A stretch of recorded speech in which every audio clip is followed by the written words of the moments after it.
Shalom, selamat pagi Bapak Ibu Saudara-saudara. Senang sekali saya bisa menjumpai kita lagi pada pagi hari ini untuk kita bersama-sama bersekutu mendengarkan firman Tuhan. Maka sebelum kita mendengar firman Tuhan, Bapak Ibu Saudara-saudara, mari terlebih dahulu kita berdoa. Ya Bapa di surga, terima kasih Tuhan untuk pagi yang indah, udara yang cerah, yang boleh kami nikmati lagi pada pagi hari ini. Dan terima kasih Bapa untuk nafas kehidupan yang Tuhan beri kepada kami masing-masing. Sehingga kami masih ada sampai pada saat ini. Terima kasih untuk kasih karunia Tuhan yang memberkati kami. Bapa di surga, sebentar kami akan mendengarkan firman-Mu ya Bapa. Berkatilah hati dan pikiran kami, agar firman Tuhan boleh menjadi rema bagi kami. Terima kasih Tuhan Yesus, terpuji nama Allah Bapa di dalam Kristus Yesus Tuhan kami. Amin. Bapak Ibu Saudara-saudara, firman Tuhan yang akan kita dengar pada hari ini diambil dari kitab Yunus 4 ayat 4, demikian dikatakan oleh firman Tuhan. Tetapi firman Tuhan, layakkah engkau marah? Demikian firman Tuhan. Bapak Ibu Saudara-saudara, kita mungkin sudah mengetahui bahwa Yunus ini adalah seorang nabi yang diutus Tuhan untuk memberitakan pertobatan kepada kota Niniwe. Di mana kita tahu juga mungkin bahwa Niniwe ini adalah ibu kota Asyur. Asyur itu suatu bangsa yang besar, suatu bangsa yang sering kali mereka mengalahkan Israel. Lalu bangsa ini juga dikenal kejam. Jadi ketika Yunus diutus oleh Tuhan Allah ke Niniwe, dia menolak dan melarikan diri ke Tarsis. Tetapi Tuhan menangkap Yunus. Kita tahu apa yang terjadi dengan Yunus masuk ke perut ikan. Nah akhirnya mau tidak mau Yunus pergi ke Niniwe dan memberitakan apa yang disampaikan oleh Tuhan Allah kepada kota itu. Bahwa jikalau mereka tidak bertobat maka Tuhan Allah akan menjungkir balikkan kota Niniwe sehingga menjadi hancur dan binasa. Mendengar itu, orang-orang Niniwe kemudian bertobat. Lalu kemudian karena pertobatan mereka Tuhan Allah tidak jadi menghancurkan kota itu. Inilah yang membuat Yunus akhirnya menjadi marah. Mengapa Tuhan Allah berbelas kasihan kepada bangsa yang kejam itu? Yang memerangi Israel. Kenapa Tuhan mau mengampuni mereka? Di dalam kekesalan hatinya, di dalam kemarahannya, dia mengatakan kira-kira seperti ini dong kalau kita bahasakan dengan bahasa sendiri, Bapak Ibu Saudara-saudara. Kan Tuhan sudah kukatakan bahwa Engkau itu Tuhan yang pengasih, penyayang, panjang sabar, dan berlimpah kasih setia, serta yang menyesal karena malapetaka yang hendak didatangkannya. Itulah sebabnya Tuhan, aku melarikan diri ke Tarsis. Tidak mau Tuhan suruh. Itu dikatakan Yunus. Karena dia tidak senang Tuhan Allah mengampuni Asyur. Atau ibu kota Asyur itu, kota Niniwe itu. Maka Tuhan menjawab Yunus, layakkah engkau marah? Dan tidak hanya sampai di situ Bapak Ibu Saudara-saudara. Karena Tuhan juga mengasihi Yunus. Tuhan Allah tidak ingin Yunus menjadi orang yang pendengki. Yang hidup di dalam kesalahan-kesalahan. Bahwa kemudian Tuhan mengajari Yunus. Itu merupakan bentuk kasih Tuhan kepada Yunus. Lalu Tuhan pun memberikan pendidikan tentang pohon jarak kepada Yunus. Ketika Yunus berteduh di sebuah pohon, berteduh sementara ya, pohon ini ditutupi oleh daun yang segar. Lalu tiba-tiba ketika Yunus sudah menjadi nyaman dengan pohon itu, bersandar di pohon itu, kemudian dia terlindung dari teriknya sinar matahari, pohon itu kemudian digigiti ulat sehingga seekor ulat yang memakan tanaman itu membuat tanaman itu menjadi rusak. Ini menggusarkan hati Yunus. Kenapa pohon yang sudah memberikan tempat yang teduh kepadanya menjadi rusak? Karena itu Yunus pun menjadi putus asa. Dia pun kembali bertanya kepada Tuhan, kenapa pohon jarak itu harus menjadi rusak?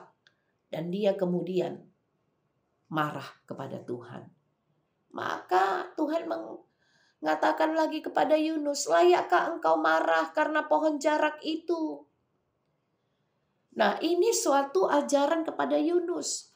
Pohon jarak saja yang tidak ditumbuhkan atau Yunus yang menumbuhkannya, ketika rusak, Yunus menjadi gusar hati. Karena dia sayang kepada pohon jarak itu yang telah memberikan keteduhan kepadanya. Apalagi Tuhan Allah. Maka kata Tuhan Allah, engkau yang tidak menumbuhkan pohon jarak saja engkau marah karena kematian pohon jarak itu. Bagaimana dengan aku? Bahwa Tuhanlah yang menciptakan orang-orang, termasuk orang-orang Niniwe, yang jumlahnya waktu itu lebih kurang 120.000 orang banyaknya.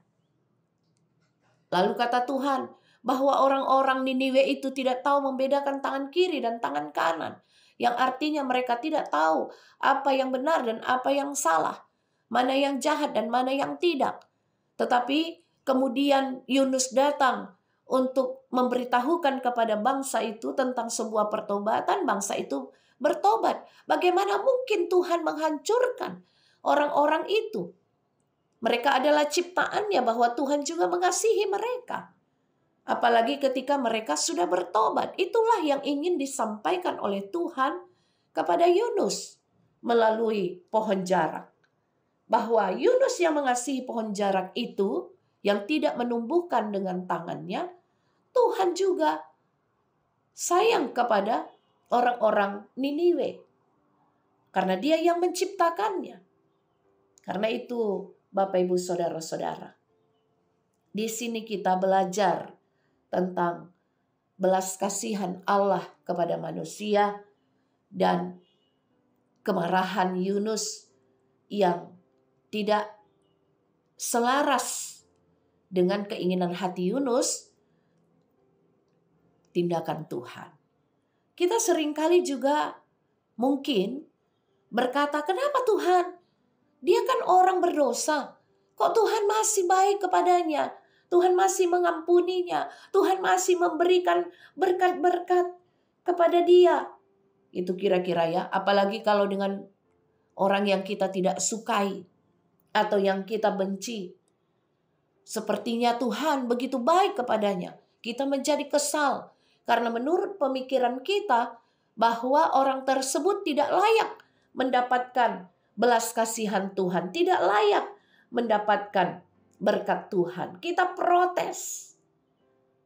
Tetapi di sini juga kita belajar, Bapak, Ibu, Saudara-saudara, tidak seorang pun yang bisa protes akan keputusan Tuhan.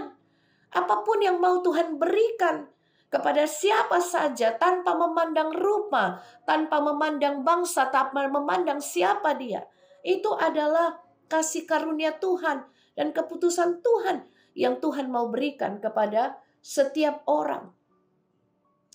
Disinilah kita juga harus melihat tentang sosok diri kita yang kadang-kadang sombong, yang kadang-kadang keras hati, yang kadang-kadang tidak mau mengerti didikan Tuhan yang sudah Tuhan berikan sebenarnya melalui banyak pengalaman pribadi-pribadi kita.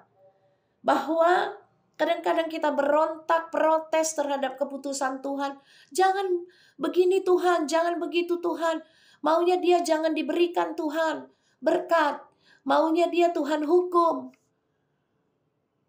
Lalu kalau hal itu yang dikatakan Tuhan kepada kita, layakkah engkau marah? Seperti yang Tuhan katakan kepada Yunus. Lalu kita sudah diberikan pelajaran oleh Tuhan. Sebenarnya pelajaran-pelajaran kita terima itu bahwa jangan kau hakimi saudaramu. Kita bilang, oh itu dia kan orang yang suka begini. Tetapi ternyata kita juga begitu. Karena itu melakukan tindakan yang sama dengan orang yang kita protes tersebut. Karena itu Bapak Ibu Saudara-saudara, marilah kita melalui firman ini bertumbuh di dalam pengenalan akan kasih Tuhan kepada setiap orang.